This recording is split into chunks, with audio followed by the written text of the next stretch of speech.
I'm a 23-year-old woman who lives with my family in my grandparents' house outside the city. Dad works far away, and Mom enjoyed having her folks around to help with me. Sadly, Mom died of cancer 12 years ago. Dad had to keep working, so I stayed with my grandparents. He always makes time for me when he's home. I miss Mom a lot, but overall, life's been okay. When Dad was home, he'd stay in their old room, or we'd go on trips together. Sadly, my grandparents passed away in the last few years. Mom was an only child, and so am I. Her life insurance went to Dad, who used it to fix up the house. They never made them pay rent.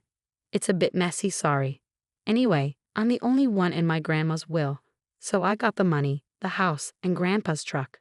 Dad started dating a few years after Mom died. He never brought anyone home until now. She's young and pretty, with 2 little kids. Dad talked to me about it and asked if they could move in. Since we have plenty of space, I said yes. It's been about 6 months, and now she's pregnant. Dad proposed to her, and I'm happy for him. He's a great dad. But he's not great at talking things out. My soon-to-be stepmom has started pressuring me to move out because they'll need my room for the baby. I think she wants her mom to move in and help out. Dad never mentioned that the house is actually mine, so when he came home last weekend, we had a serious talk. The stepkids have been staying in my grandparents' old room.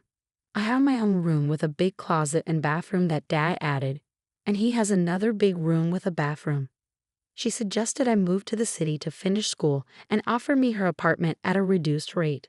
I waited for Dad to tell her the truth, but he didn't, so I did.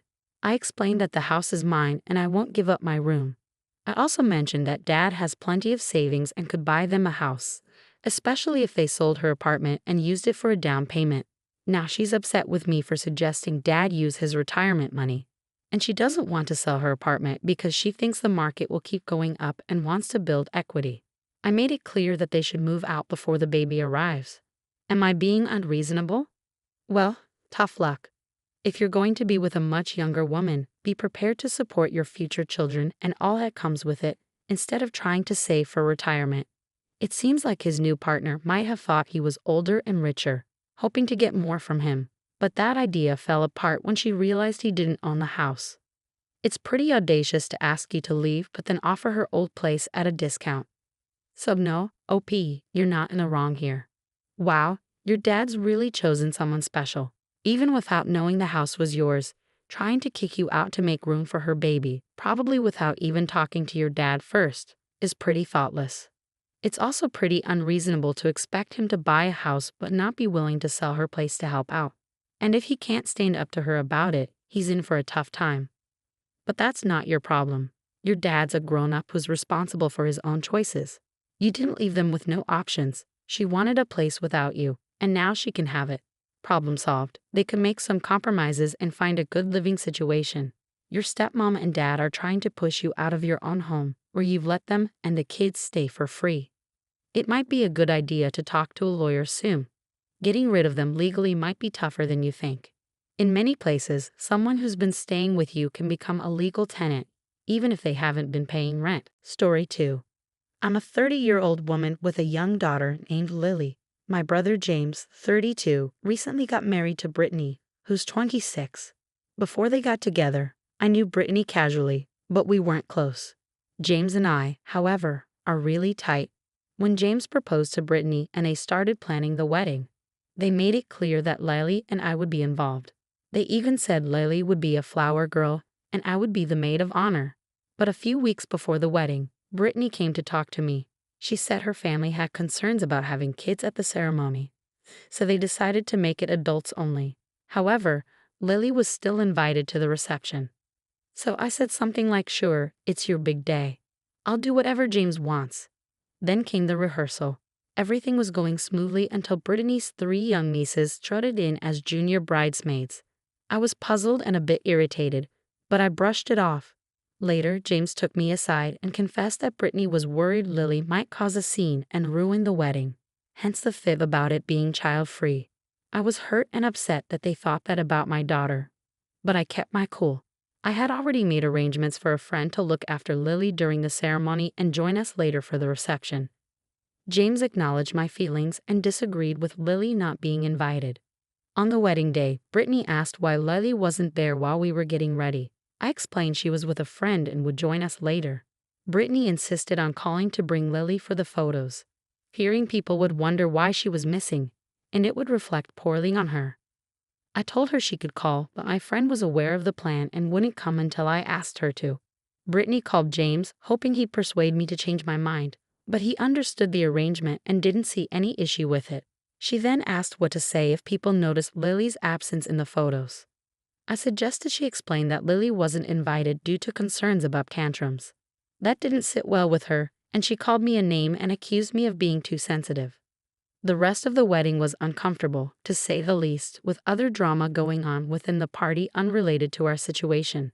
James shared the wedding photos with our family group chats, and now extended family members are asking why Lily isn't in any of them. I've explained what happened, and while my mom supports me, my aunts and uncles think I overreacted. Do you think I'm the one at fault here? What a mess. But honestly, I don't think I am. Why should your daughter be in the pictures if she wasn't invited? But I'm curious, why is your family so worried about her having a tantrum? Is this something that happens often? No, tantrums aren't typical for her. It's really out of character. Originally, I was just a bridesmaid, but some drama led Brittany to make me the maid of honor. The bride and groom made it clear it was their decision who was invited. Lying to you about it was really unfair. They don't have an excuse there. They're trying to make it seem like kids were welcome when Lily was actually excluded. It's their big day, and that should be respected, but it doesn't mean using your daughter for photos or misleading the family about her being invited. Exactly, Brittany got what she wanted. Lily wasn't at the ceremony but was at the reception. Sometimes we need to be careful what we wish for. The photos tell the story perfectly, and when people ask, make sure to mention how Brittany lied about the wedding being child-free. Story 3. I'm a 25-year-old woman married to my 27-year-old husband, and I've been hearing nonstop about this from my in-laws. My husband has a younger sister, Alice, who's 22, and in my opinion, she can be quite difficult. Alice had some health issues as a child, but she managed to overcome them. However, her parents were extremely lenient with her, to the point where she couldn't be corrected without it turning into a big deal. She's lost several jobs because of this, and she doesn't have many friends. She always needs to be the center of attention. So on my other sister-in-law's birthday, their parents bought Alice a gift just to avoid her getting jealous. As for me, I'm an only child, and my best friend, Marie, is like a sister to me. We've been inseparable since 3rd grade, bonding instantly because we were both only children. We're fiercely protective of each other. When my husband and I decided to have a summer wedding, I was surprised to see Alice show up wearing a lacy white dress. I might have believed you if you said she ordered it from a wedding catalog. Between the ceremony and the main reception, there was a cocktail hour. I started getting annoyed because so many people kept asking me about Alice. They mistook her for my husband's ex instead of his sister. I could see that Marie was getting upset too. She walked over to my husband's family and gave them a piece of her mind. On her way back, she tripped and spilled her glass of red wine near Alice. Alice dashed to the bathroom, followed by my mother-in-law, while my father-in-law came over demanding that Marie leave.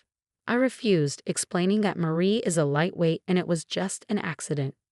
My husband supported me, pointing out that Marie's slim build means she can't handle as much alcohol, but we promised to make sure she sobered up before the reception.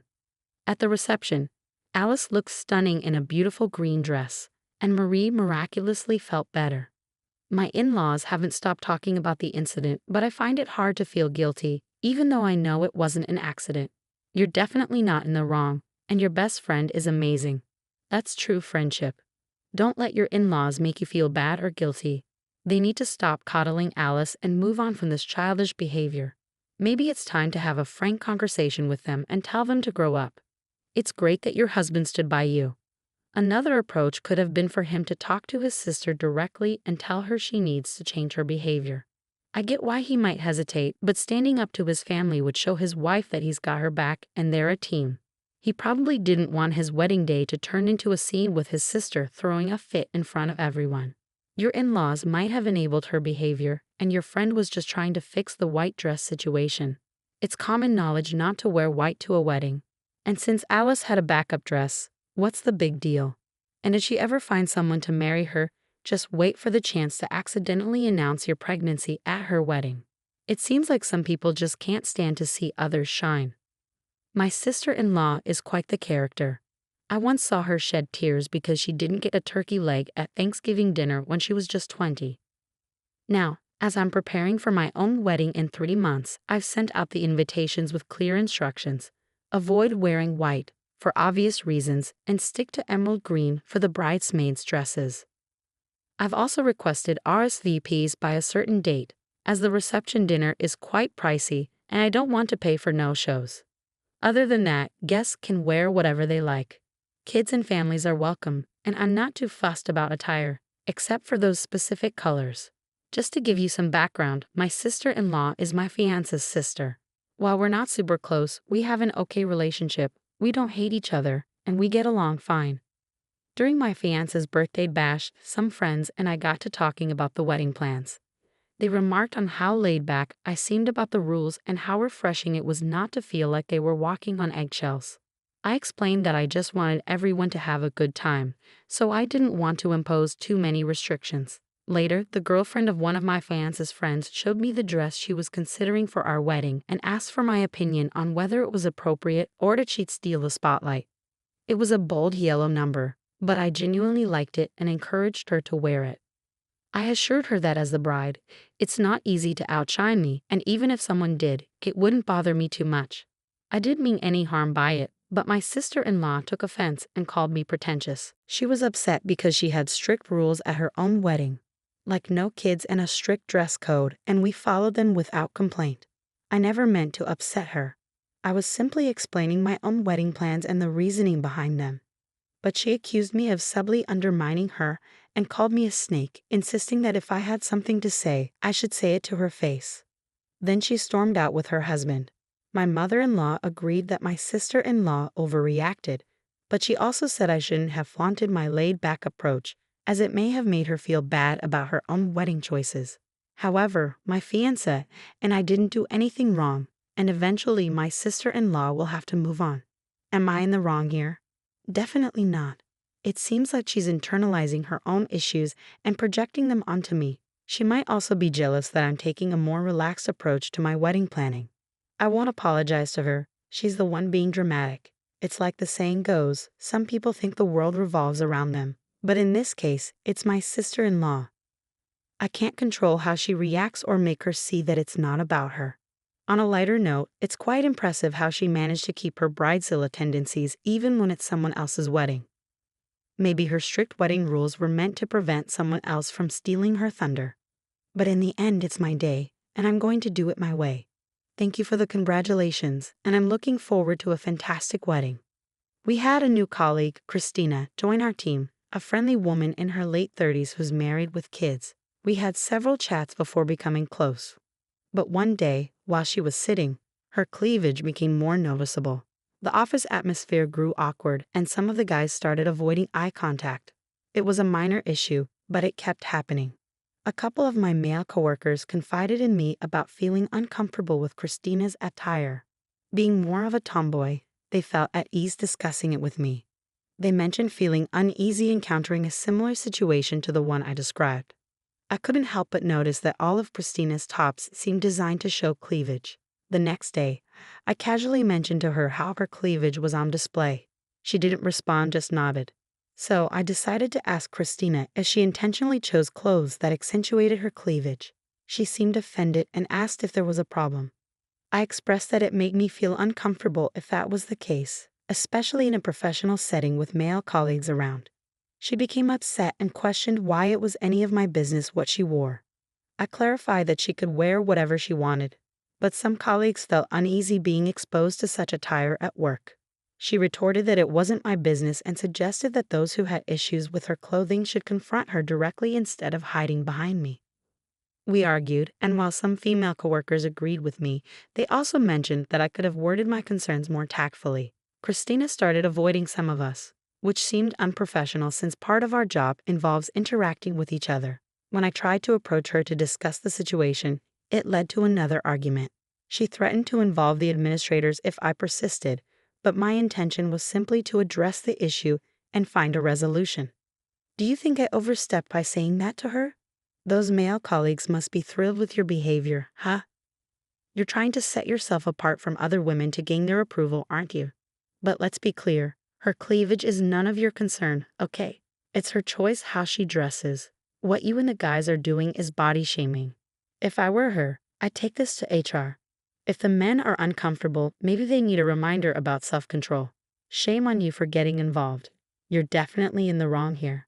Being a woman doesn't give you the right to dictate how your coworkers dress. You're not her boss, and you're not enforcing a dress code violation. You're just trying to impose your own standards on her. Whether she's married with kids or not is irrelevant. Focus on your own work, and if coworkers try to gossip, keep it to yourself.